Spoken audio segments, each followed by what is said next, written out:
Hello friends, in the previous lecture we have seen about articles. Now in this lecture we would see the uses of definite and indefinite article. So let's start.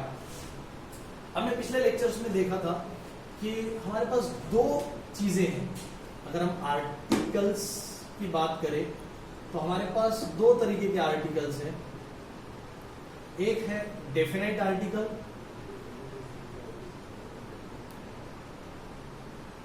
जिसमें हम the का शुमार करेंगे, add करेंगे, और एक है indefinite article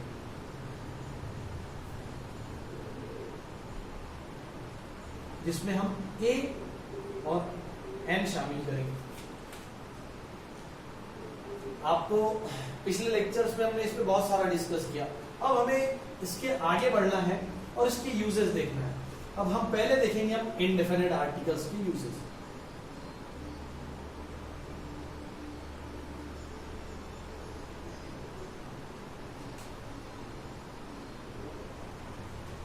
uses of indefinite articles. आप लोगों को पता है इनडेफिनेट आर्टिकल कौन कौन से, ए और एन. तो पहला यूज हम देखेंगे. अब आप लोगों को जब से हम आर्टिकल पढ़ रहे एक कंफ्यूजन ये था कि भाई हम ए कहाँ लगाएंगे, एन कहाँ लगाएंगे. मैंने शॉर्ट में समझाया था, अब हम उसको डिटेल में पढ़ेंगे. देखिए आपको पता है कि हमारे जो अल्फाबेट्स हैं, अल्फाबेट्स में क्या होता है कि हमारे जो 26 जो लेटर्स है पूरे अल्फाबेट्स में, उसमें क्या होता है कि हमारे पास 21 उसमें कंसोनेंट्स है और बाकी जो 5 है वो वॉवेल्स है. तो इसी बेस पर हमारा इनडेफिनेट आर्टिकल्स का यूज डिपेंड है. पहला सबसे पहले देखेंगे अगर हमें कंसोनेंट आता है, और ये सारी चीजें अब मैं जो आपको लिखाने जा रहा हूँ एकदम शॉर्ट में देखेंगे क्योंकि डिटेल में अगर हम गए तो बहुत वीडियो लंबा हो सकता है. इसलिए हम इसको शॉर्ट में समझेंगे. आपको शॉर्ट में याद भी रखना है और उसको अप्लाई भी करना है. तो पहला हम यूज देख लेते हैं इनडेफिनेट आर्टिकल का, जैसे एन और ए और एन. चलिए आइए पहला हम देखेंगे कंसोनेंट का. कंसोनेंट आपको पता है कंसोनेंट क्या है ना. जब अगर आपको कंसोनेंट, अगर आपको कोई भी सिंगुलर कॉमन नाउन अगर आपको कंसोनेंट मिलता है तो आपको क्या लगाना है, कंसोनेंट. यानी ए ई आई ओ यू छोड़कर जितने 21 लेटर्स है वो सब आएंगे हमारे कंसोनेंट में. तो उसमें हम एन लगाएंगे क्या ए लगाएंगे, हम लगाएंगे वहां पर ए.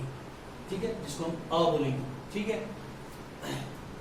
तो हम अगर अ लगाते हैं वहां पे, तो जैसा अगर हम एक एग्जाम्पल ले ले इसका, एग्जाम्पल के तौर पे अगर हम बोलते हैं बॉय, इसमें हम बोलते हैं गर्ल, इसमें हम बोलते हैं बुक.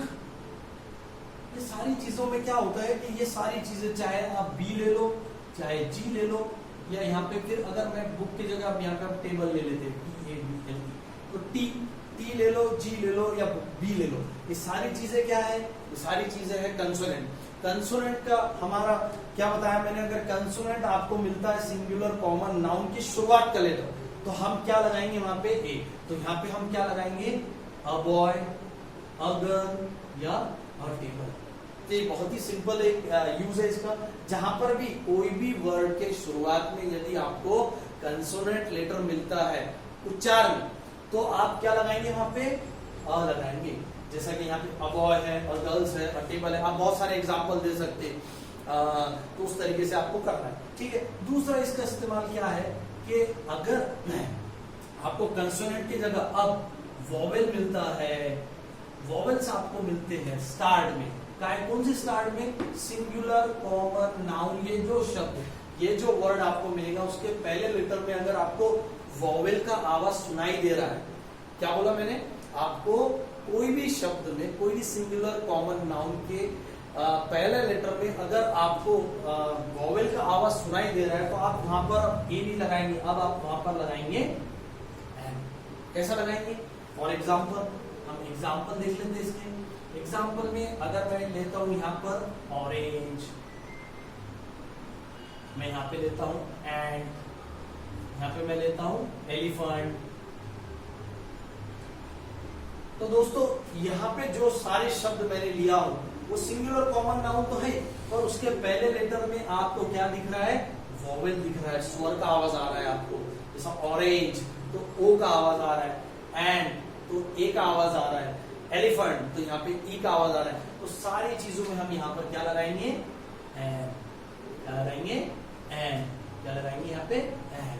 ये गलती हमें नहीं करना है कि इसकी जगह वो लगा दी और उसकी जगह ये लगा दी। आगे हम बढ़ते हैं, तीसरा यूज हम इसका देखेंगे कि तीसरे यूज में कई बार क्या होता है, ये थोड़ा सा कंसेप्ट समझना है। हमारा जो चाहे कंसोनेंट जो रहेगा, स्टार्ट जो रहेगा वो रहेंगी वोवेल से, वोवेल से स्टार्ट रहेंगी, और जो उच्चार है, उच्चार हमें आएगा कंसोनेंट का, कंसोनेंट का हमें उच्चार आएगा। मैं पहले से आपको बताता आ रहा हूं कि आवाज आने पर है, लिखा क्या जा रहा है वो इंपॉर्टेंट नहीं है, आवाज क्या होगा, उच्चार क्या होगा, प्रोनाउंसिएशन क्या होगा, उसी पर डिपेंड करेगा। तो यहाँ पे जो तीसरा टॉपिक है उसमें ये है कि स्टार्ट में आवाज लिखा हुआ तो वॉवेल्स रहेगा और उच्चार हमें आएगा कंसोनेंट का। आपको ये चीज एग्जाम्पल के थ्रू समझ में आ जाएगी। जैसा आपको पता है vowels A, E, I, O, you है ना। अब इसमें हम क्या करेंगे कि आपको अगर यहाँ पे दिया है एग्जाम्पल के तौर पे यूनिटी, या यहाँ पे दिया हुआ है यूनिवर्सिटी, या यहाँ पे दिया है यूरोप, या यहाँ पे हम और एग्जाम्पल जैसा यूनिटी है, उसके साथ साथ हम यहाँ पे ले सकते हैं UNION, यूनियन। ठीक है, अब यहाँ पे आपको पता है कि स्टार्ट काय से है, ऑब्वियसली वॉवेल से है, यू है ना।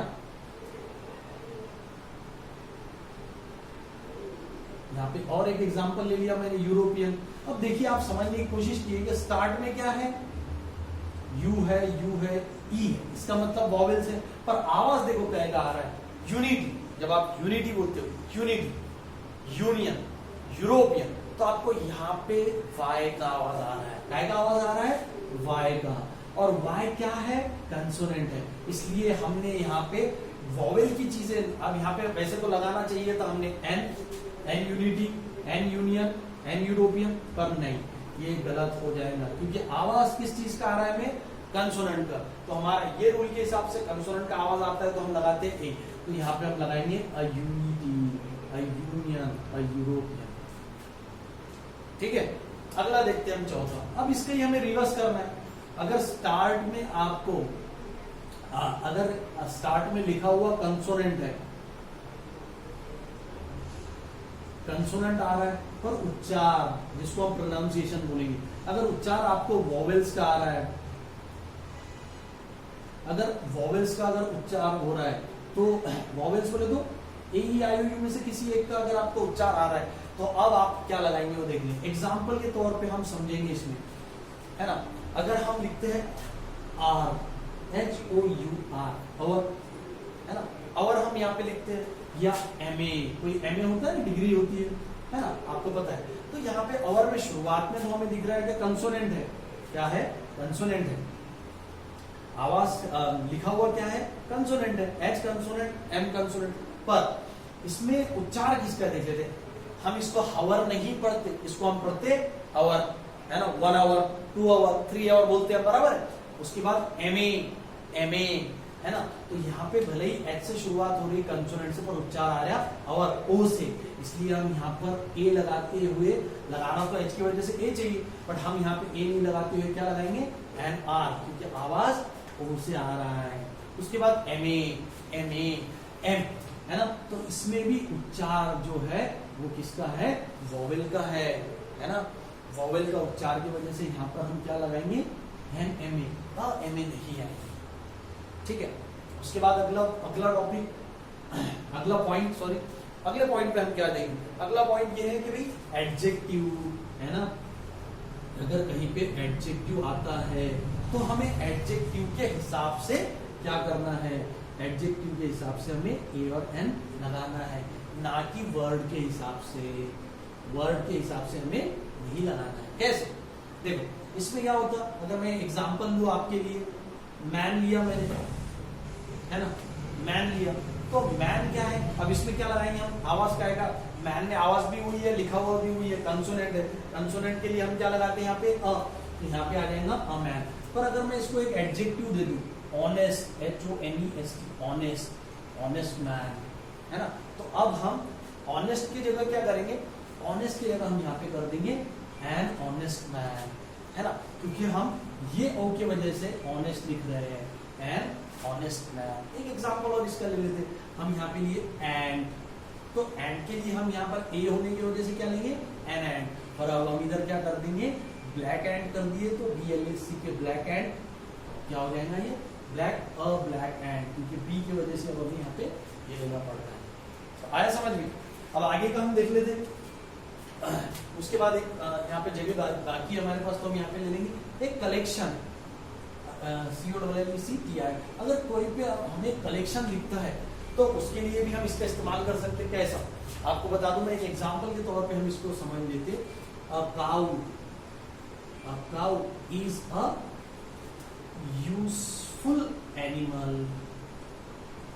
अब यहाँ पे है a cow is a useful animal, a cow का मतलब यहाँ पे एक काउ नहीं होता, अ काउ का मतलब होता है पूरा कलेक्शन, मतलब दुनिया भर की जितनी गाय है वो यूजफुल है। एक एग्जांपल अगर हम और देखें इसका, an elephant, ELEPHANT, an elephant is a strong animal, an elephant is a strong animal. तो यहाँ पे एलिफेंट का मतलब क्या होता है, एलिफेंट बोले तो एक पूरे मतलब दुनिया का हर हाथी, एलिफेंट या काउ दुनिया की हर गाय, एन एलिफेंट का मतलब दुनिया का हर हाथी, इसमें स्ट्रॉन्ग होने के मतलब एक कलेक्शन बता रहा है। इसके लिए भी हम यहाँ पर इनडेफिनिट आर्टिकल का इस्तेमाल कर सकते हैं। आगे देखते हैं।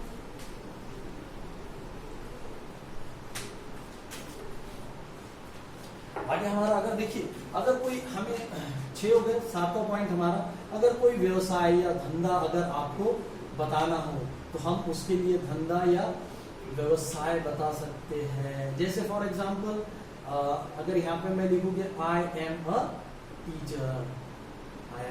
टीचर, तो टीचर एक व्यवसाय या धंधा बता रहे हैं, है ना, तो यहाँ पे आ जाएगा या फिर हम बोल सकते ही वॉज अ पेंटर, वो पेंटर था, ठीक है, तो यहाँ पे भी हम क्या आ जाएगा, इसलिए कभी भी व्यवसाय या कोई धंधा बताते हुए भी हम इसका इस्तेमाल कर सकते हैं। उसके बाद हमारा एक अगला है कि अगर कोई उद्गारवाचक कोई वाक्य है उसमें भी हम इसका इस्तेमाल कर सकते हैं। उद्गारवाचक हम ऐसा लिख सकते हैं, what a beautiful girl she is, ये ले रहे हैं हम, तो इसमें क्या हो गया, व्हाट अ ब्यूटीफुल गर्ल। अब आप लोग बताइए मुझे इसमें से सिंगुलर कॉमन नाउन कौन सा है, ब्यूटीफुल नहीं, ये तो एडजेक्टिव है, ये गर्ल पर हमें लगाना है ब्यूटीफुल की वजह से, इसलिए कोई भी उद्गारवाचक वाक्य में भी हम इस तरीके से इनडेफिनिट आर्टिकल्स का इस्तेमाल कर सकते हैं। और कुछ केसेस में ऐसा होता है कि अगर कभी कीमत या वेग बताना है, कीमत या वेग अगर हम बताते हैं तो इसके लिए भी हमें इनडेफिनिट आर्टिकल का इस्तेमाल करना है। कैसे, एक एग्जांपल अगर मैं ले लूं, POTES, potatoes are sold 10 rupees a kilo. दोस्तों ये बात आपको समझना है, अगर कीमत और वेग बताएंगे वहां पे भी हमें क्या लगाना है, हमें लगाना है वहां पर इनडेफिनिट आर्टिकल। देखिए क्या है, potatoes are sold 10 rupees a kilo, kilo का मतलब यहाँ पे, अ किलो का मतलब यहाँ पर है 1 किलो। हम लोग लाते हैं ना 1 किलो टमाटे, 1 किलो आलू, जो भी लेना है, तो यहाँ पे आलू बिके हैं कितने रुपए, 10 रुपए अ किलो। यहाँ पे ऐसा नहीं लिखा है potatoes are sold 10 rupees 1 kilo, नहीं, अ किलो का मतलब होता है 1 किलो। ये अ यहाँ पे एक का काम कर रहा है और यही हमें समझना है, ठीक है। अगला अगर वेग बोलना है तो हम ऐसा बोल सकते हैं, ही ड्राइव्स, ये आ रहा है, ही ड्राइव्स हिज कार 50 किलोमीटर्स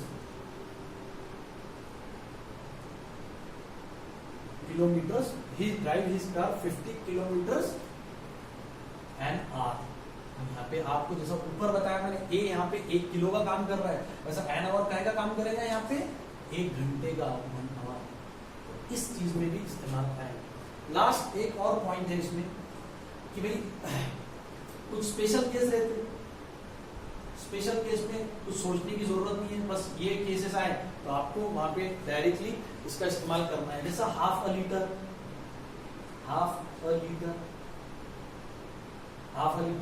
हम ऐसा बोल सकते अ फ्यू, या फिर हम वहां पे और बोल सकते हाफ अ लीटर हो गया, अ फ्यू हो गया, है ना, विद इन अ मोमेंट। ये सारी चीजें भी हम ये स्पेशल केस में इस्तेमाल कर सकते हैं। तो दोस्तों मैंने आप लोगों को यहाँ पे 10 चीजें बताया हूँ, 10 ऐसे पॉइंट्स बताया हूँ जिसमें इनडेफिनेट आर्टिकल का हमने इस्तेमाल किया है। उम्मीद है आप सब लोगों को ये समझ में आया होगा। अगले पार्ट्स में हम डेफिनेट आर्टिकल यानी द के हम यूजेस देखेंगे। तो मिलते हैं अगले पार्ट्स में। Thank you.